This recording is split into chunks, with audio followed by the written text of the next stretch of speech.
Thank you so much for joining us. Thank you. Namaste, everybody. Welcome to the seminar. My name is Khushi Malhotra, she, her, hers. I just want to thank Yoga Alliance for having me here. A lot of gratitude for all of you who are joining today and who might be coming to see this later on. Just a warm welcome to all of you. I think that's plenty. You said enough. So we can just continue on from here, right? So today, I'm just going to share my screen with you all so you can get a sense of where we're going. We always need a little bit of a roadmap. Here we go.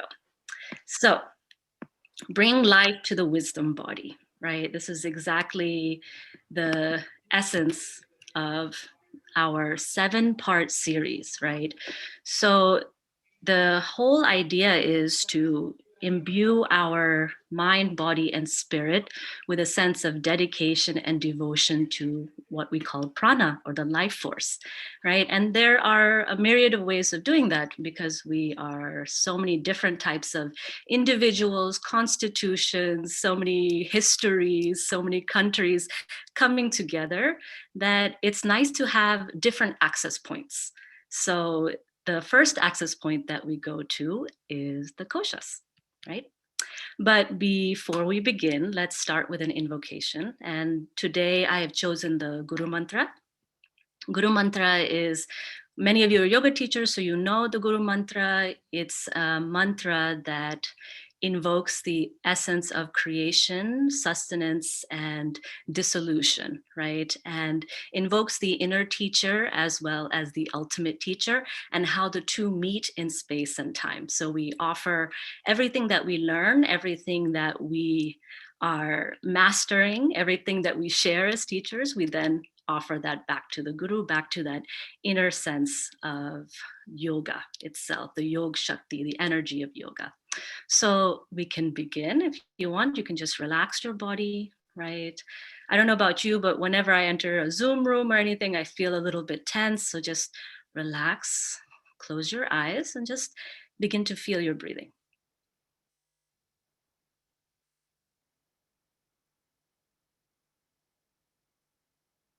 Seeing where the breathing is occupying most in the body, the mechanics of breathing itself.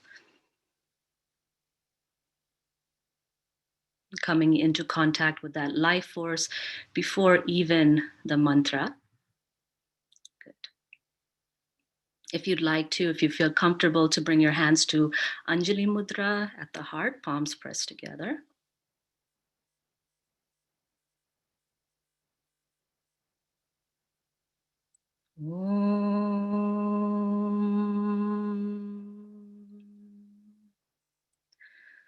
Guru Re Brahma, Guru Re Vishnu, Guru Re Devo Maheshwaraha, Guru Sakshat Para Brahma, Tasmai Shri Guruve Namaha. Tasmai Shri Guruve Namaha. Tasmai Shri Guruve Namaha. Om Shanti, Shanti, Shanti. Okay, so welcome once again. So today I want to just kind of outline where we're going, right? Our first step is the koshas. And from the koshas, we start to have an entry point into how we approach this pranic wisdom within our own body, mind, and spirit. Next is the vayus, that's next week. And then we go to the chakras, the bandhas, and then how we begin to activate the energy and enthusiasm of the asana practice with the stories and myths of the yogis themselves. And then moving forward into the incorporation of pranayama into the asana practice, and then ultimately to the map of our own mind and what that means for us as individuals and our own karma and dharma in this world, right? I think if anything, all of us come to yoga because we come to know something very clearly in our lives, that there is suffering in this world. And whatever has happened over the course of the last year and yesterday, right, it becomes very much clear in front of our face that avidya, ignorance, and suffering, dukkha, are present. And how we can come out of that suffering, yoga offers a tremendous amount of pathways according and suiting towards each individual constitution. So you might find over the course of the series, you're very attracted, drawn to one way of understanding your own life force, one way that really begins to excite you and make you want to learn more, make you want to practice and do the things that start to illuminate your own mind, your own body, and clear the veil of ignorance. Right. So I really invite you to see which that is over the next 7 weeks, which one it is that really begins to speak to you. Our kind of guiding principle in yoga is from the Yajurveda. It's yatha brahmande tatha pindande, right? As in the microcosm, so in the macrocosm, or as in the macrocosm, so in the microcosm, right? We study the map of the human body to understand the map of the cosmos, the map of the universe, or you study the map of the universe to understand the map of your own human body. So either way is the entry point for us, right? In the Vedas, one of the earliest Vedas, there's a very clear invocation to prana. So prana has been around in the mentioning of the energy of prana, what prana is, and how much prana is really at the foundational level of the makeup of this entire universe. And you can see here there are different shlokas, different sutras related to prana, right? And how prana is not only what sustains the universe, prana is what sustains the vegetation, all the plants, all the seasons of the universe. Prana is the in breath, prana is the out breath. Prana is there if you turn away from prana, and prana is there if you turn towards prana, right? And I like the one right before the last, right? It's the healing power. This is what we all recognize within the practice of yoga.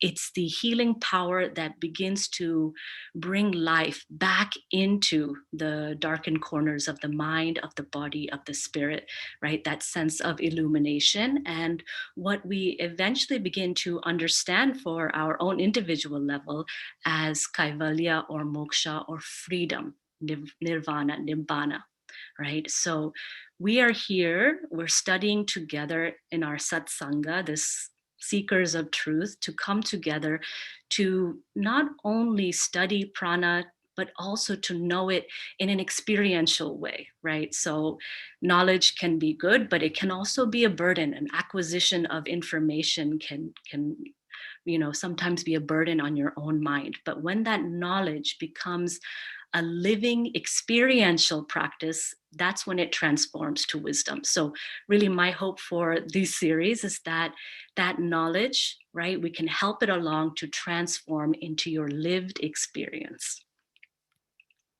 So where are we looking in this nice timeline by Doug Keller, right? I like that I can just pull these because I don't have to make up all these images on my own then, right? So we are looking at this vast timeline of yoga, and we're going to be in the realm of the Upanishads. And I really like to show you, we talk about the Western Renaissance period, when all of these ideas came in. But in India, there was definitely, I can say, if you look at this timeline, two clear Renaissance periods, right? One is in line with the Buddha, Upanishads, Sankhya, all of these things coming up all together, right, side by side.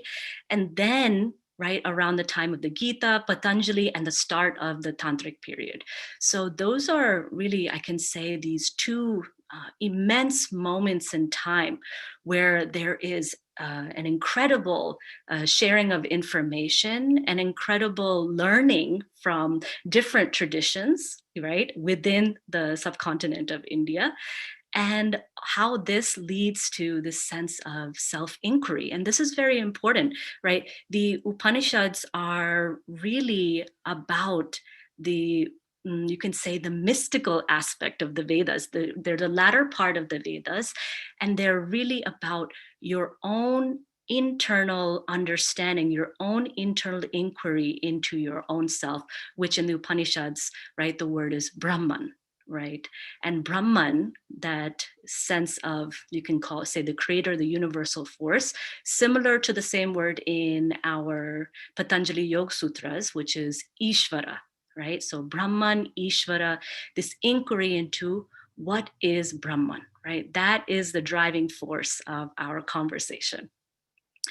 So when we are moving along, right, the Upanishads make up the last part of the Vedas, and today we're going to be really focusing on one specific Upanishad.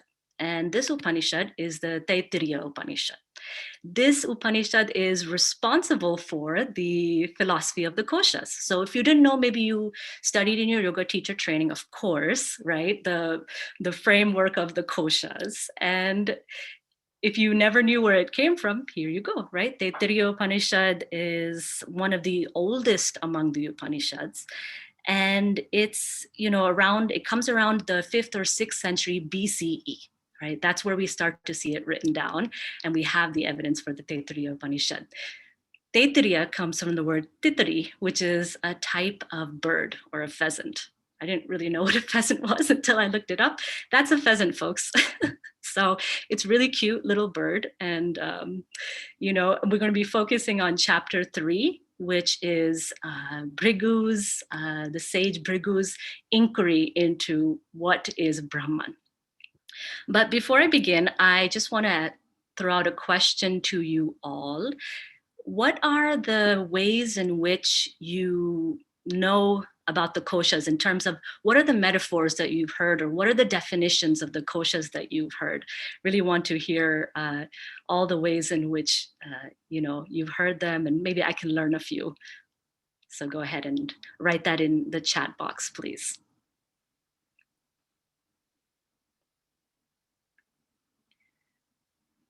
Good. And then Sharon or Trisha, would you mind reading them out loud? We might both have to, because they're coming in fast. One thing I saw that I haven't heard before is nesting dolls. Yes. I like that one. Nesting dolls, layers of an onion, sheaths. Sheaths and the layers, those are the ones that I hear the most. Mm-hmm. I like veils too. Veils is a great I'm way to look at it. Yeah. Onions, lots of onions. Aura layers. Lovely. Ooh. Yeah. Mm-hmm. One person very kindly says, "I know nothing about the koshas." Great. I'm so happy you're here. You're in the right place. Perfect. Bliss layers. Bliss layers. Layers. I always love when people talk about the layers of peeling something like an onion, because it reminds me of cooking. No, actually, there's this wonderful woman who guided us through South Africa when I was there, and she always used to say, "Dress like an onion," and I had never heard that phrase before, and it makes so much sense. It does make sense. Russian dolls are back. Russian dolls. I love the Russian doll one. All right, cool. So I have veils, nesting dolls, onions. Red onions or yellow onions? We have to make that. Layers of onions. Like onions. List layers, veils. Okay, cool. Very nice. I like all of that. And then, it would be fun to make up some new ones too. So maybe by the end, you have some new ideas of some language that you can have around the koshas, right? I'm not here to, go back to 200-hour YTT and just give you the, this is the koshas and this is what they do. And there'll be a portion of that, but I want to get into the text a little bit and just kind of share with you how this all happened, where did we get this model of the koshas? So for those of you who are brand new to the koshas, and I'm so happy you're here, don't worry if you know nothing. This is the starting point for Bhrigu as well, right? He also didn't know anything, and then layer by layer, he began to understand, right? So we have what's called the 5 koshas. I like to say sheaths, so you can replace in your own mind with onion or red onion, yellow onion, whatever you like. So physical body, the energy body, mental body, wisdom body, and the bliss body, right? So the Annamaya kosha, that's your food sack, literally like it's your food body, right? So when you eat, it makes up the constituents of the five elements, right? And each food, like you have an apple, has water, has earth element in it, has some air element in it, right? It comes into your body, digests, and those elements are then deposited in your body in different ways, your organs, fat tissue, muscle, all of these things. And then that is your Annamaya kosha. Pranamaya kosha. Pranamaya kosha is the love of my life. So this is really why we're doing this series, right? It's a very important point. And I really want you to take this away from, if anything, this whole series is that the Pranamaya kosha is the link to all the others. So when we actually study yoga, there's always a emphasis on freedom, on bliss, on the ultimate goal, right? We just want to jump headfirst into there. And the wonderful thing about the koshas is that it teaches us that it's not one is more important than the other. We're not saying that the bliss body is the best body. We're saying each and every one are interconnected. But human mind is such that we need to separate, we need to create nice little roadmaps, we need to have a way of understanding. So even like the Ashtanga Yoga Marg, the eightfold path, right, of Patanjali, we've split it up. Patanjali has nicely split it up so that the conscious mind can understand it, right? And same with the koshas, but I don't want you to see them as separate entities. They're always interacting, and you know this by your own experience, right? Your emotions are not separate from your physical body, neither is your energy, and neither are the intuitive sparks within your own very mind, right? So we're going to be taking a little journey with these two. We have Varuna and Bhrigu.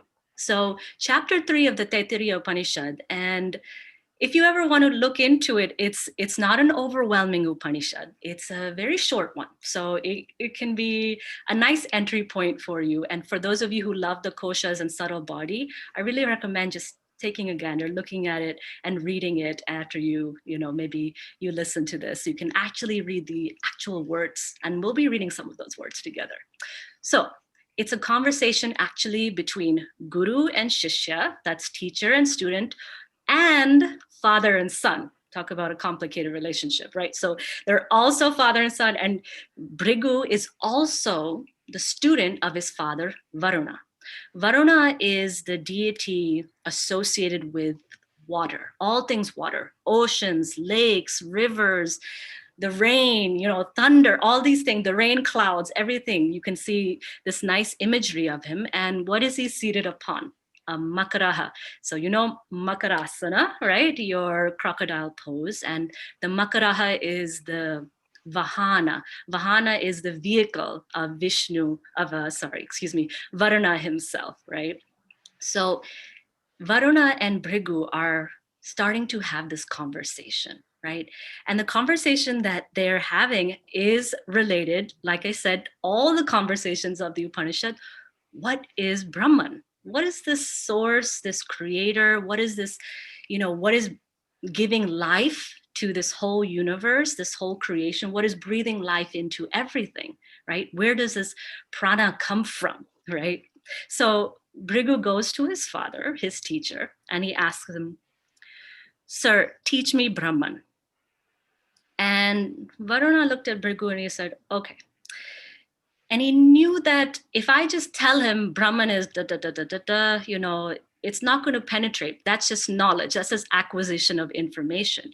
And this isn't a very important part of the Upanishads. There are a series of questions and answers and introspections that are similar. I like to think about the Zen tradition, the koans, right? If you've ever heard, like you get these kind of very complex yet simple little phrases, and your teacher gives them to you, and then you go off and you have to contemplate them until they reveal themselves to you, right? And then you go back with the answer to that koan to your teacher. So this is the same method that we are employing here in the Upanishads in chapter 3 here. So Varuna kind of gives Bhrigu, his son, a koan, right? He says, seek to know that from which beings are born, that by which, having been born, they continue to live, that into which they return to when they depart.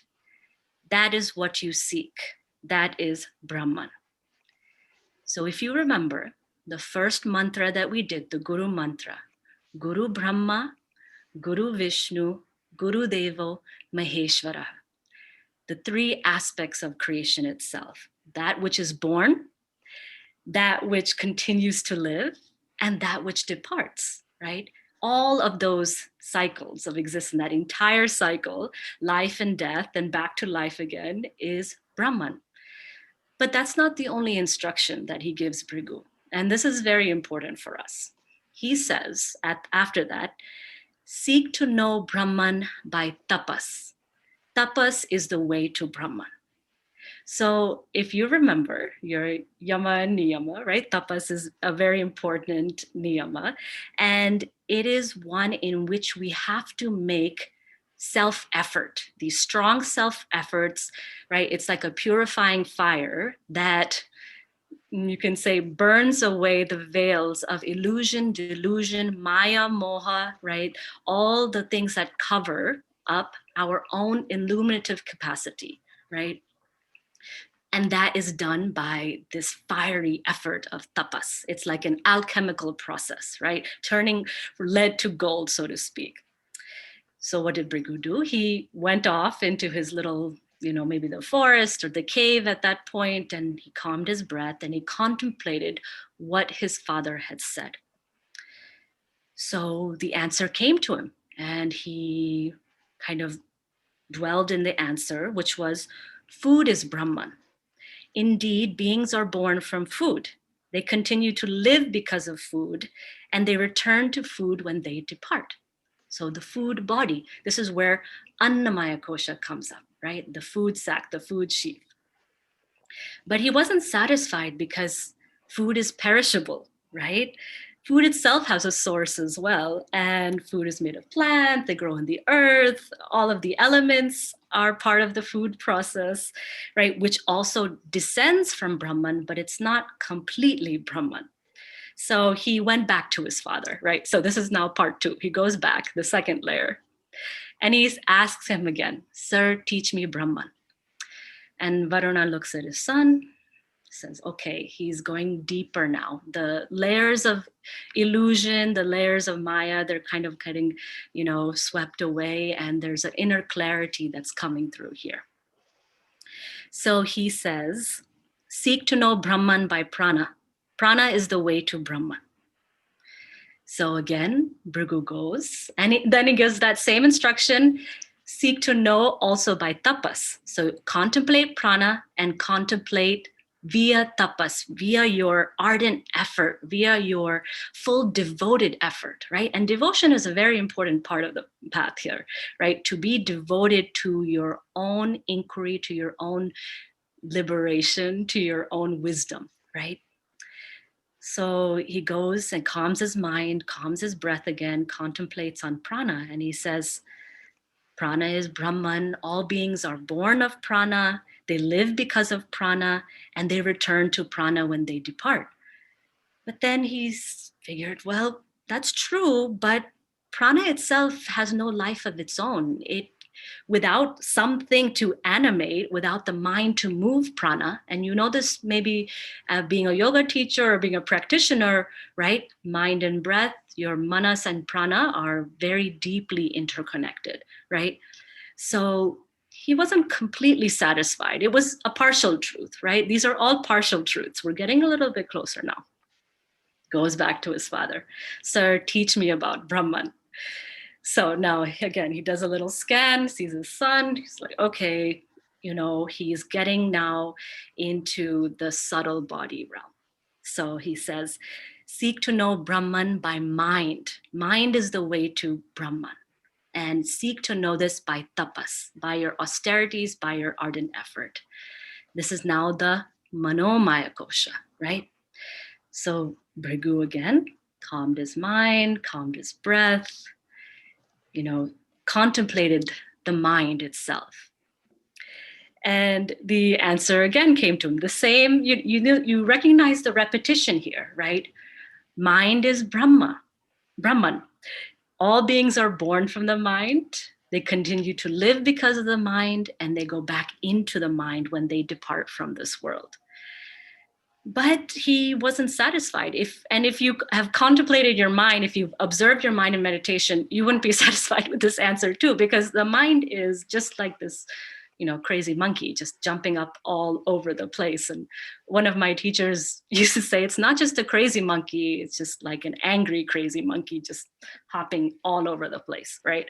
So it's just not able to stabilize, to stay still. So he was wondering, well, what is it that's beyond, that directs this mind, right? Through pairs of opposites, through all of our likes and dislikes, known as raga and dvesha, right? The two of the 5 afflictions of the mind, the kleshas. So not only that, there's something beyond language. Mind is so rooted in language. And this is what we're doing right now. We're having a conversation to try to understand something that is beyond words and beyond conversation, right? But this is the starting point. So Manomaya Kosha, he wasn't completely satisfied. So he goes back to his father again. Sir, can you teach me more about Brahman, right? And then he goes now, Varana goes to the deeper layers, right? Now to Vijnanamaya Kosha. This is the Kosha, you might have heard it in many different definitions, but sometimes the Manomaya is seen as the lower mind, and the Vijnanamaya Kosha is seen as the higher mind, right? The higher intellect, the higher wisdom body, right? So he tells him, intellect, or this wisdom, higher mind, is Brahman. All beings are born from this intellect. They continue to live because of this intellect, and they return to this intellect when they depart. So he then tells him again, go deeper, right? Go through your tapas, penetrate this layer as well to get to the most innermost Anandamaya kosha. So he sits, calms his breath, goes, and we don't really know how long it happens. We don't know what the course of time is, because if you've studied the words of the saints and sages and studied the text, you'll know that time operates on a very different level, right? We are seeking immediate satisfaction within 1 hour, and we could be talking about an eon or 10,000 years here. I have no clue how long this whole process takes, right? So he goes and he penetrates, and then he finally goes deep, deep, deep into the Vijnanamaya kosha, and then penetrating to ultimately the Anandamaya kosha, the kosha that is untouched, right, by any pairs of opposites, that is pure bliss itself, right, beyond even the wisdom body. But that's also not our ending point. If you look here, right, the bliss body, this Anandamaya kosha, is still a sheath. It's still a covering. It's a very pleasant covering. It's a very magical covering. But to get to the place beyond the void, right, we're talking about really going even beyond the physical realm itself. And really, there are no words even to describe what that is, right? So just know that the innermost is not just Anandamaya. There's even a place beyond Anandamaya. And I don't want to go too much into that because it's no use talking about it.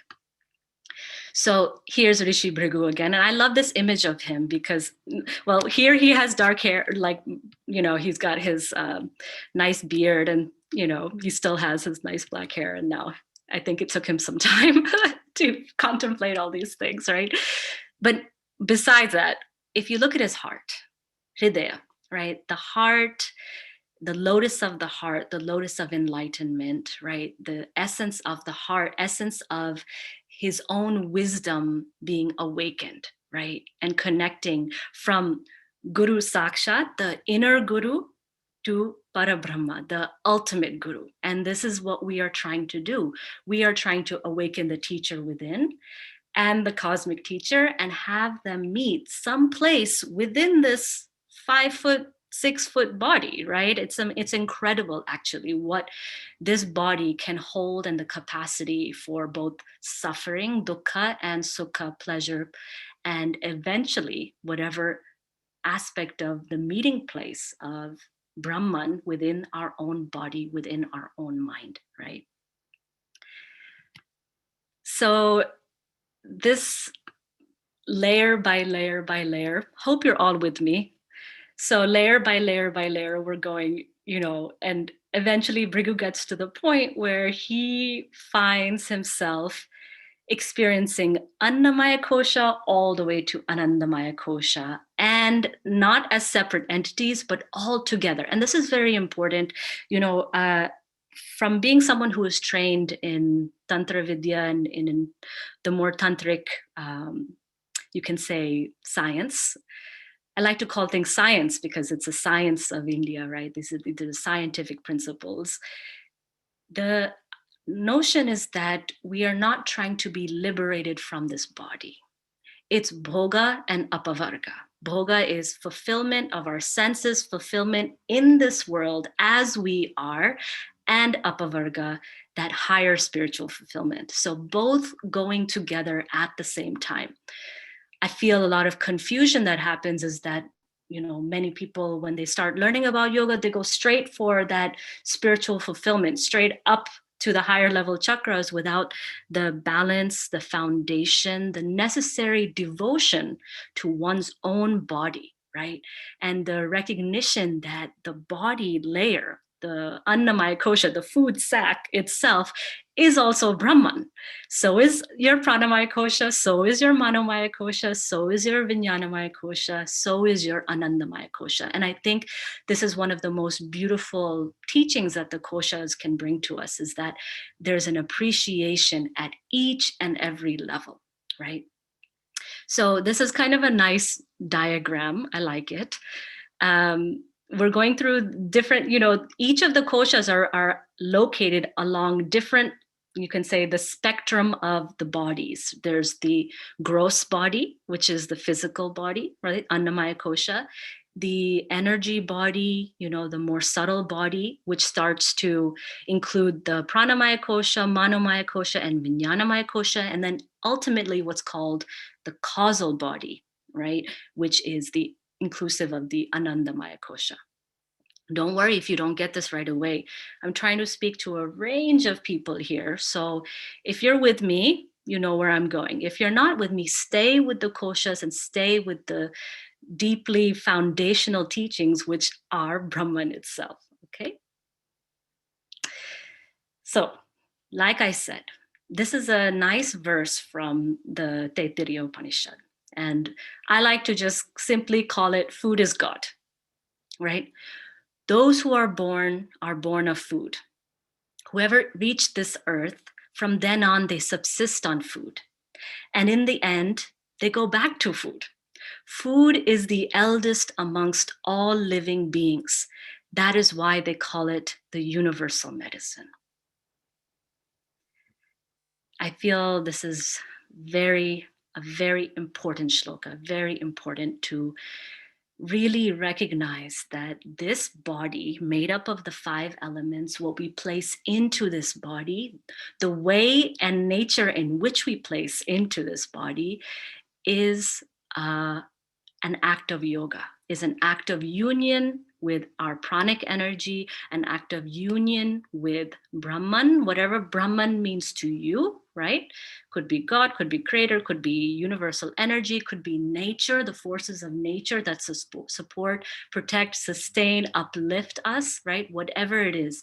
So having an idea that, okay, I don't have to reach for the bliss body. I don't have to have this kind of mental, fantasy of what bliss is, because for most of us, very few human beings on this earth actually know what Anandamaya kosha is, right?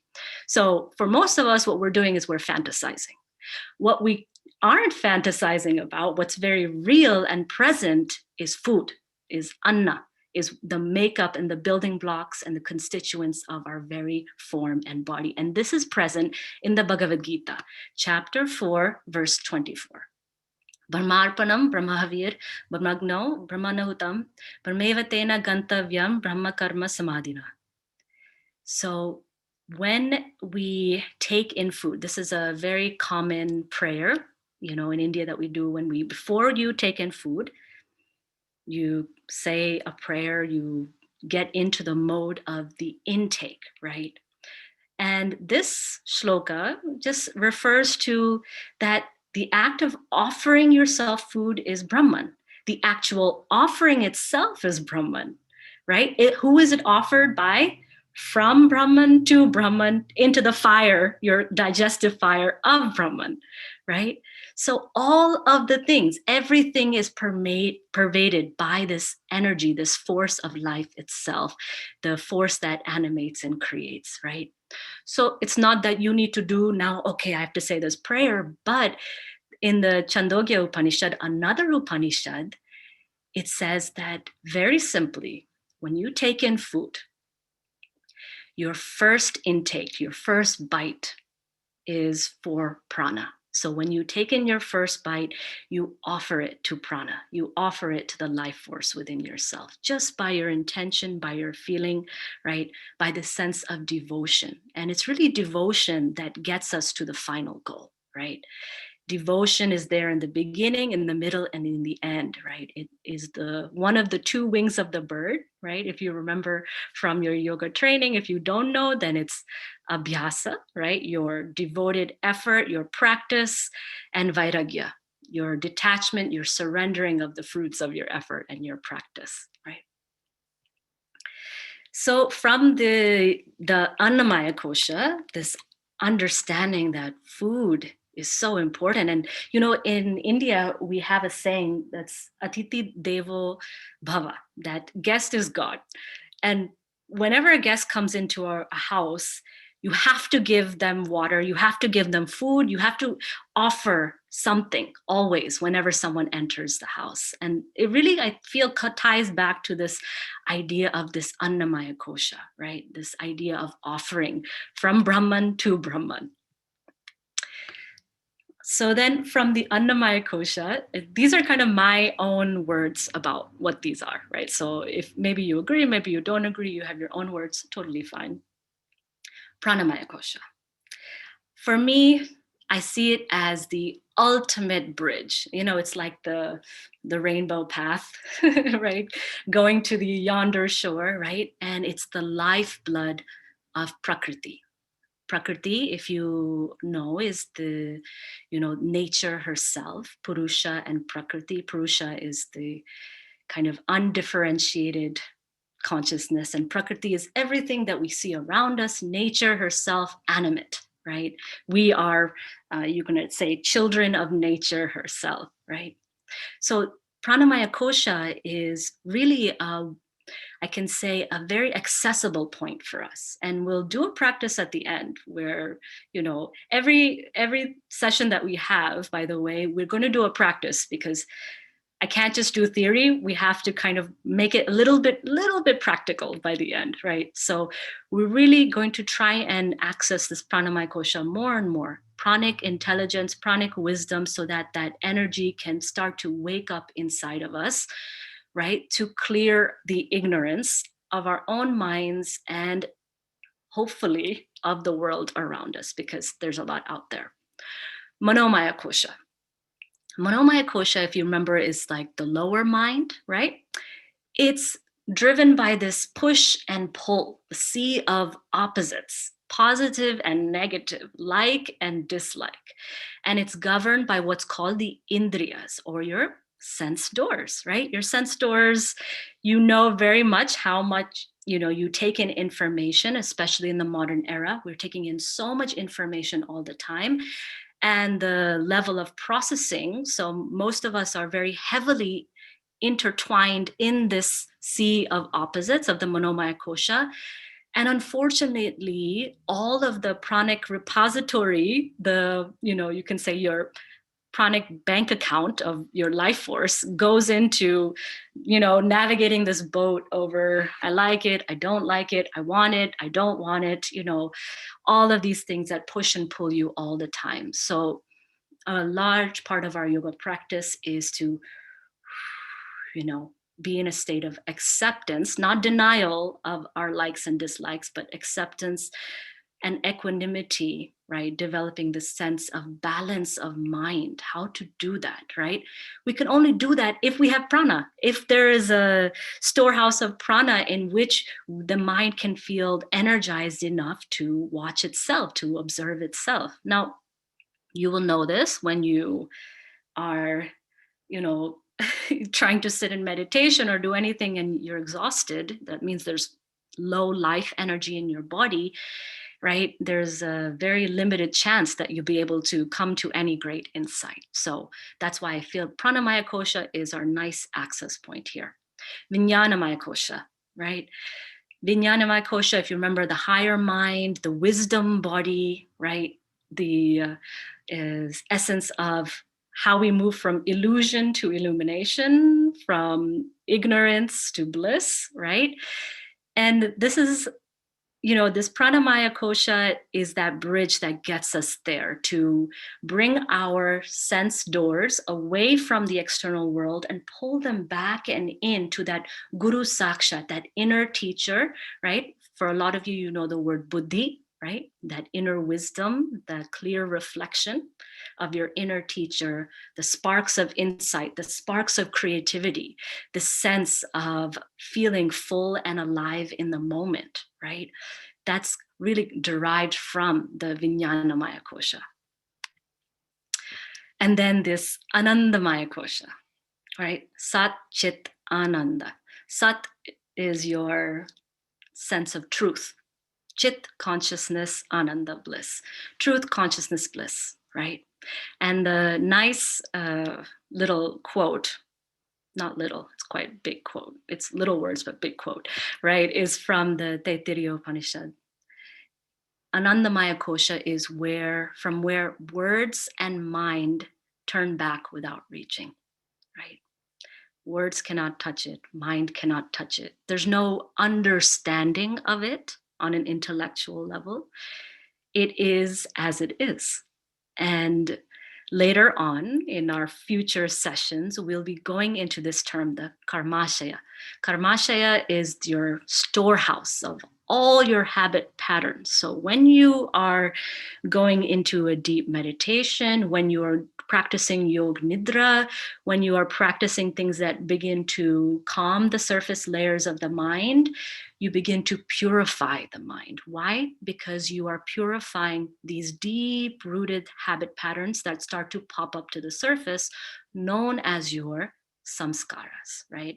Samskaras are the things that we just can't seem to let go of. They follow us around like a shadow everywhere we go, right?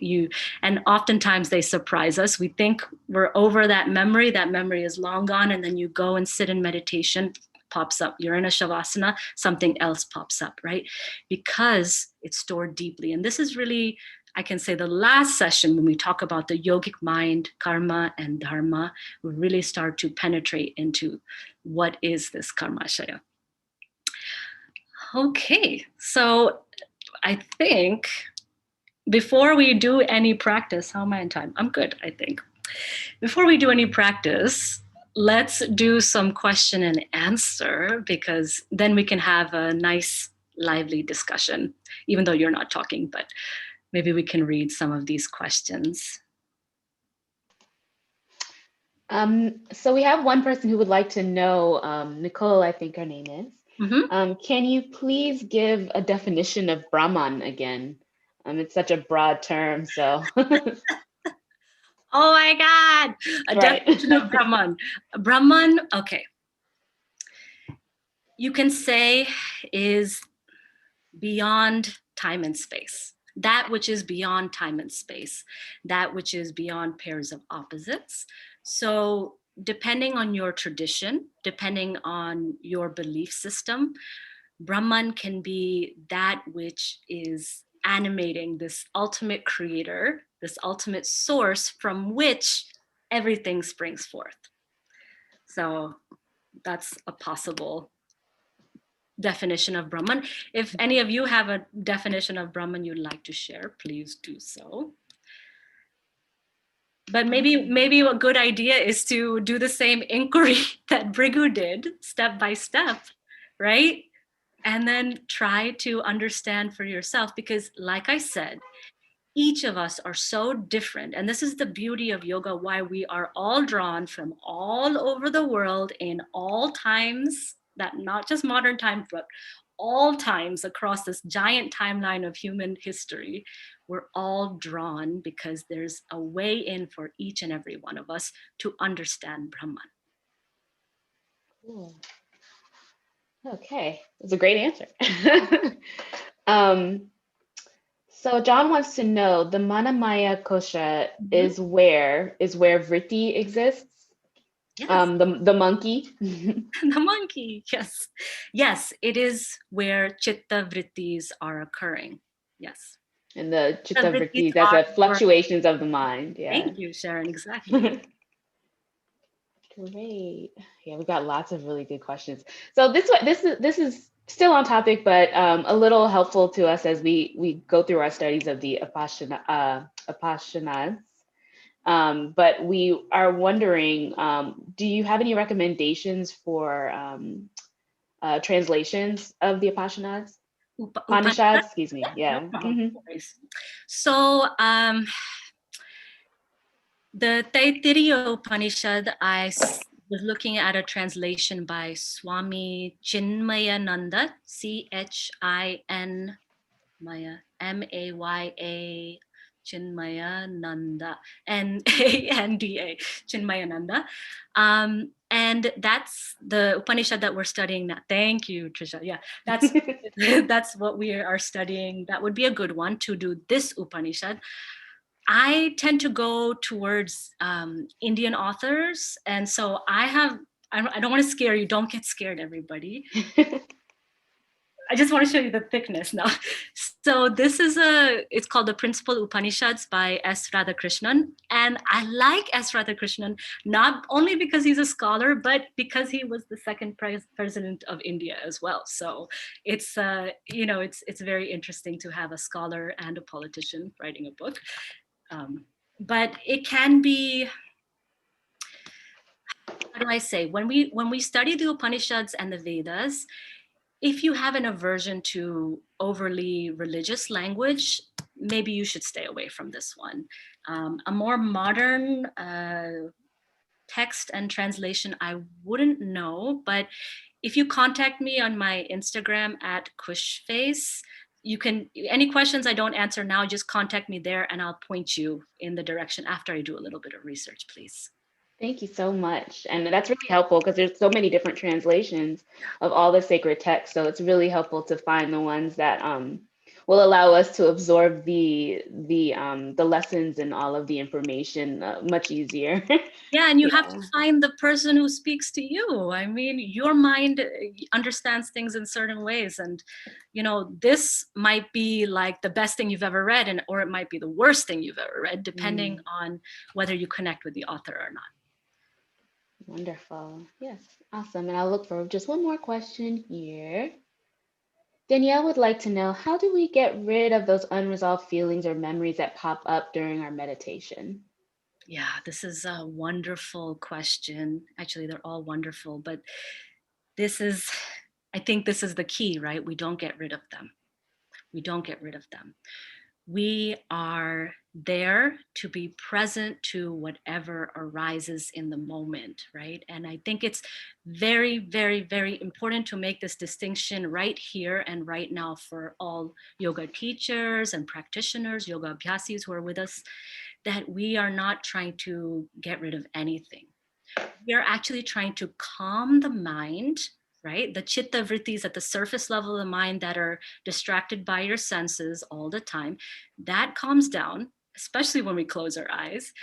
And then when it calms down, we can begin to allow things to come up from the subconscious, right?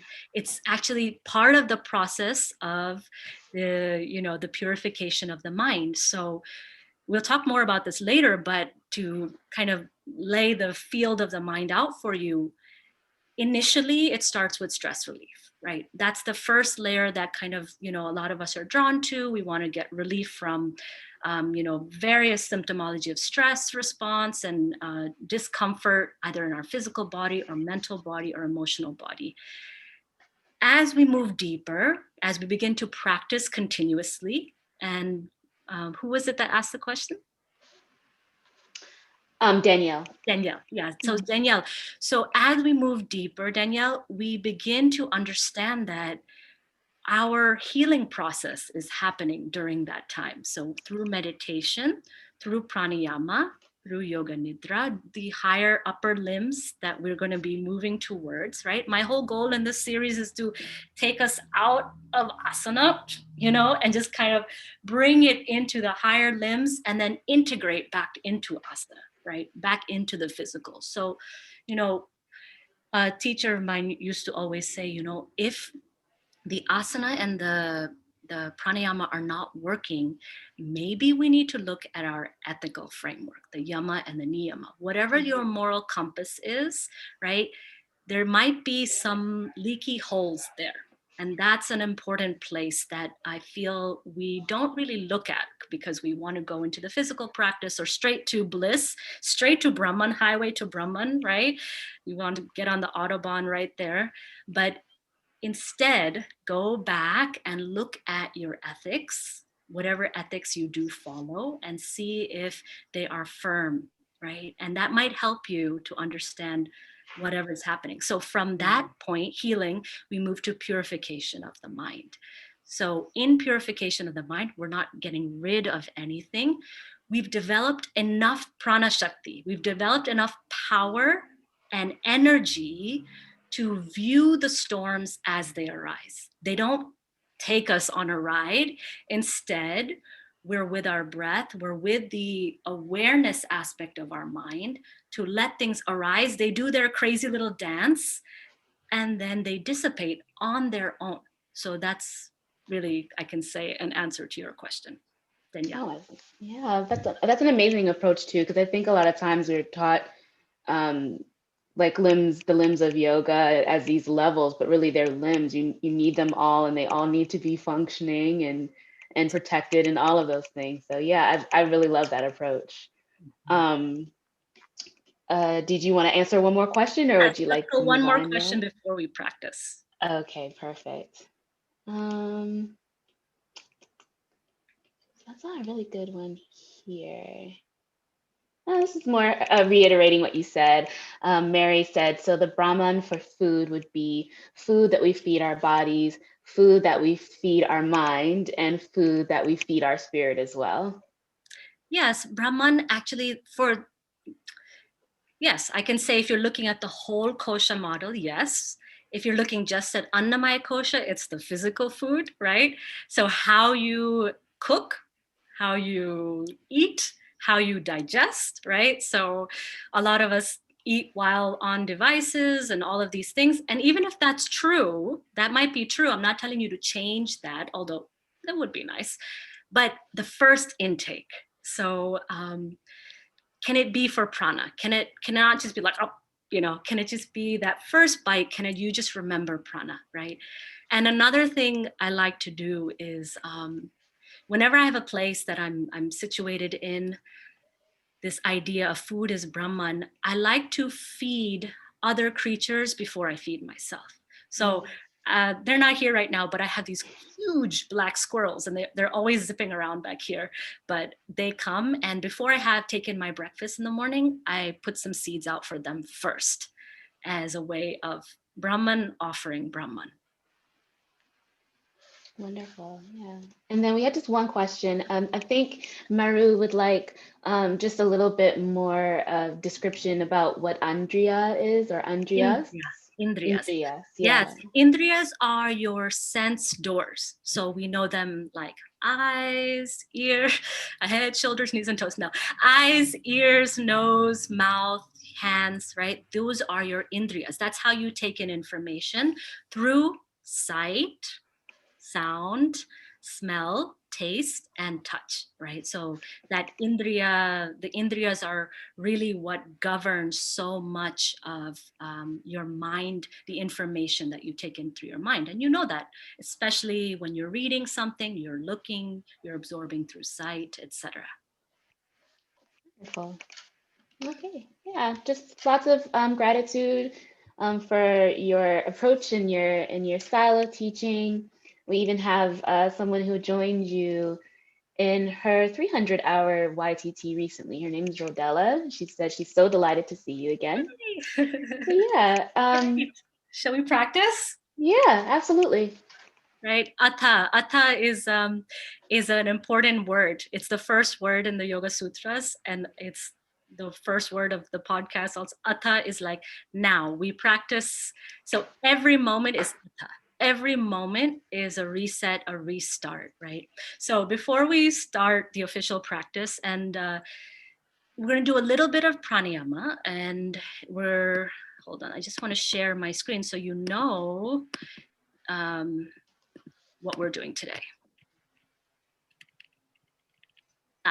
Oops. Okay, so we're going to do Kapalbhati, which is the cleansing pranayam. Chandra Vedana, which is an alternate nostril breathing technique known to stimulate the Chandra Nadi, the energy channel, the lunar channel. And we'll do a relaxation. Hopefully, I can do all this in 15 minutes. We'll see how far we get, right? But first, before you begin, I want you to just check which nostril is most dominant. So you can close one and open the other. Just see which one is taking in more air. You can put your hand underneath. Just a quick story. I have a lot of stories. So when I first moved to Philadelphia for my master's, I looked up, teacher that I wanted to study under. And this is Dr. Pratap. He taught underneath this like very hippy dippy garland of letters bookstore. And I went down there, was my first time, and there's all these students and we're waiting, and he has this notebook and he yells out people's names. You have to sign in. Maria. And she's like, left, and done, right. The people are just yelling left and right, and he's Kushi. And I was like, what is he doing? And so every class, he checks people's nostril dominance. And at the end of the class, he also checks people's nostril dominance. And then he wrote all this down in this giant book. And I don't know what he ever did with it, but that was his research. So just check. It's a way for you just to feel what's happening here, which nostril is most dominant. Good. Now, go ahead and, your asana is very important. So just get a posture that's comfortable for you. You can sit in a chair, no problem. Just make sure that the spine is relaxed, but in its natural curvature. Now, if you do not have a gap of 2 hours since you've eaten, please do not do Kapalbhati. You're going to feel very uncomfortable. Or if you're pregnant, if you're on your cycle, or if you have any herniated disc, please don't do Kapalbhati. Just focus deeply on your breath instead. So bring your chin slightly down so the back of the neck extends. Relax the shoulders down. As the shoulders drop down, drop the pelvis down as well so that it nicely meets with whatever it is you're seated upon. Kapalbhati is a forceful exhalation, passive inhalation. We'll just do 36 rounds. So it just sounds like this. If you've never done it before, you take your hand on your abdomen. As you exhale, you really pull your abdomen strongly towards the back spine. As you inhale, you don't have to do anything to inhale. It's very passive. So everyone can start together. Inhale. And begin. Just count your own pace, 36 rounds of Kapalbhati. Keep the chest and shoulders still. Kapalbhati is a Shatkriya or cleansing practice. It helps to bring more pranic awareness into the chest and lungs, into the respiratory tract. So it's a good way for us to clear any cobwebs in the chest region. If you're not doing Kapalbhati, you're breathing diaphragmatically, feeling the rise and fall of your abdomen, please. Good. And then just relax. Just feel a little bit more of the awareness of your lungs, your respiratory tract, your heart. Good. You can open your eyes. Go ahead and bring your hand to Vishnu Mudra or Mrigi Mudra. You fold down your pointer finger and your middle finger, right? Your thumb will close your right nostril. Your index finger will close your left nostril. Everybody can do this, please. Now, where do you close? There's a little bony area. You close right at that bony point. Good. So you can just test it out a little bit. Chandra Bhedana. We're going to begin to stimulate the lunar channel, start to calm down the vrittis, the fluctuations of the mind. So the pace will be 5-second inhale through the left, 5-second hold, 5-second exhale through the right. And then again, 5-second inhale through the left, hold, exhale through the right. When you hold, you're welcome to repeat the mantra Om. So you can say Om, Om, Om, Om for about 5 seconds, and then we'll go down. We'll do 5 rounds. Good. So chin slightly down, slight chin locks, just to lengthen the back of the neck. Relax your legs. Relax your breathing. See if you can maintain with both nostrils right now. 5-second inhale, 5-second exhale. Let the teachings come into the way you breathe, your devotion to prana, your devotion to all layers, all sheaths, all Russian nesting dolls, all onion skins of your body, mind, spirit. Good. Now take an inhale and an exhale. Close the right nostril. Inhale left for 5, 3, 4, 5. Lightly hold the breath at the top. You can repeat the mantra Om. Very light hold. Close left, exhale right. 5 seconds. Smooth your breathing. Close right, inhale left. The inhale is coming in, energizing the lunar channel. Hold the breath. Mind suspends, maybe the mantra Om. And then close left, exhale right, 5 seconds. Close right, inhale left, 5 seconds. Hold. Close left, exhale right. Relax your effort. Close right, inhale left, 5 seconds.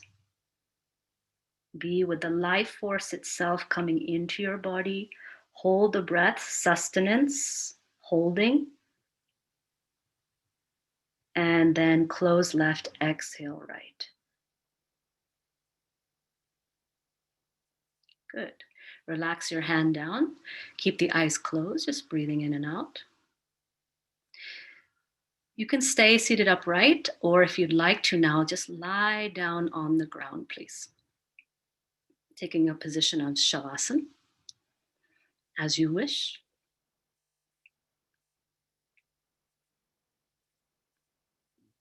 You'll know what you need to do if you're feeling any pain or discomfort in your body. It will be much easier for you to dive into the inner space if you lie down. But if you're upright and you feel easy within your physical and mental body, then stay upright.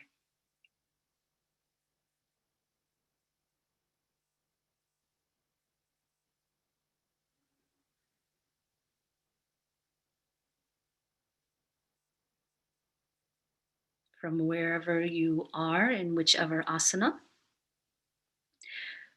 relax the skin layer. So that means the contours of the face as well.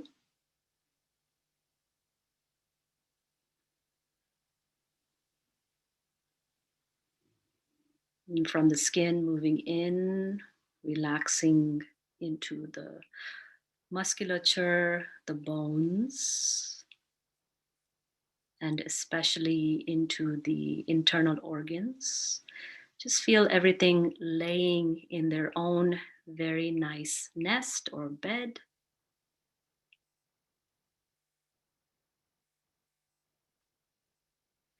Annamaya kosha. The physical body is Brahman. Brahman is the physical body.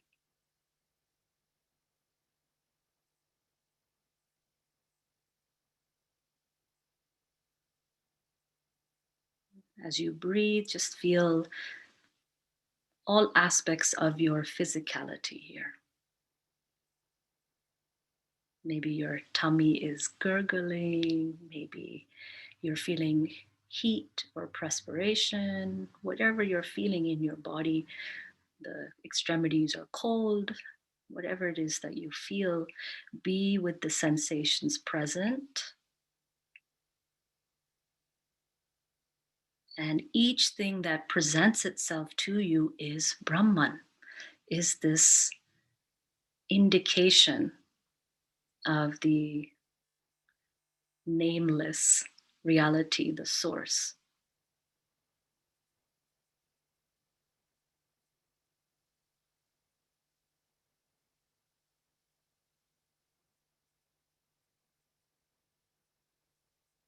Begin to feel the way in which the energy is moving within the physical body now.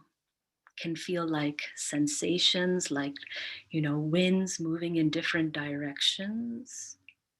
Some places feel heavier, some places are flowing, some places you feel nothing. Just be with what you feel. This is the Pranamaya Kosha, is really what you feel within the sensations of your body. Prana is Brahman.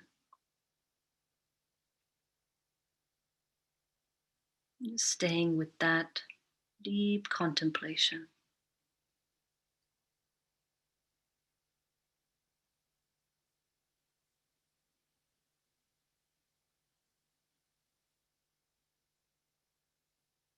And then maybe it's an exhale that makes you feel as though you are descending deeper within your body to the Manomaya Kosha. Seeing where it is the mind occupies the body. Is it in the head, or has the mind diffused into the body? Are you drawn out through your senses, through sound or sight or taste or touch? But make your indriyas, your senses, part of the experience of your contemplation, of your relaxation, of this yoga nidra, getting to the state where the mind moves from the conscious beta waves, starts to slow down with your breath to the theta waves, and then perhaps to delta.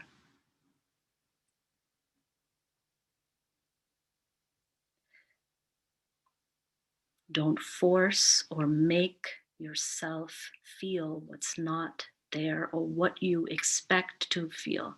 What you are feeling right now in this moment is Brahman. There's no goal. Right now, the truth, the reality is presented to you.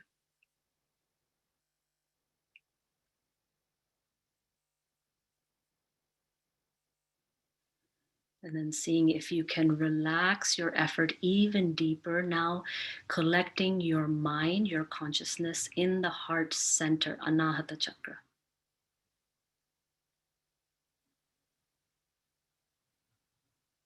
Not the physical heart, but deep in the center of your being, like a cave with a flame lit inside. Good.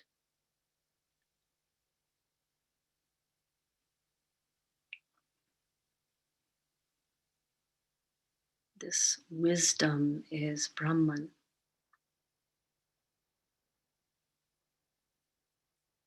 This inner knowing.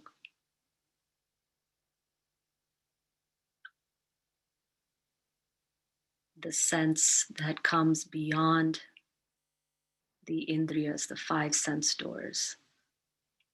Your deep intuitive self, where you plant seeds of creativity, vitality, of your service, connection, and care.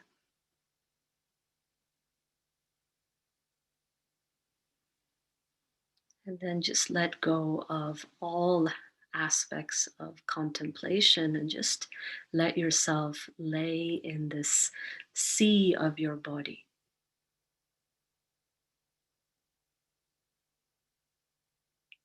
If the mind becomes very agitated, dissipated, you give it back its concentration point of the heart center. Otherwise, if you feel quite relaxed, stay as you are and just observe in the more witness state in the background. Let thoughts arise and pass, let emotions arise and pass, memories, aspirations, fantasies, all of that is happening. All of that is Brahman. But the one who sees, who witnesses, is also Brahman. So being all of the characters in the play at the same time. Very good.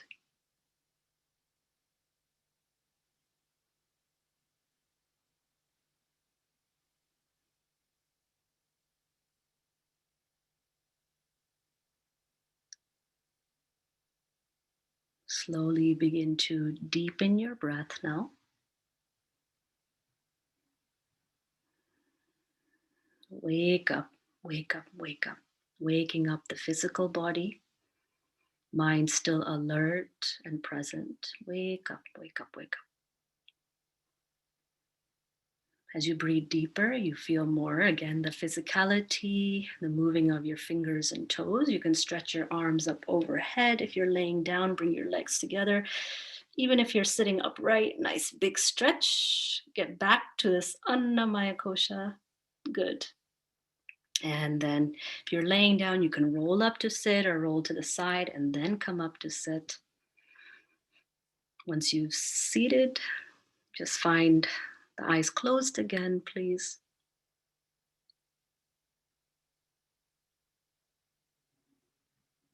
Just a prayer for peace for all beings.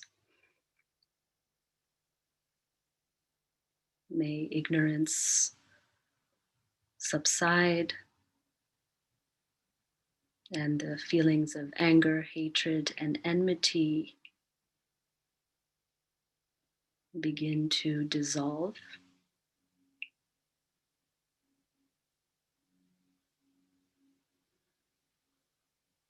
Lokaha samasta sukhino bhavantu. May all be happy. Your own personal prayer or feeling that you wish to share with all beings.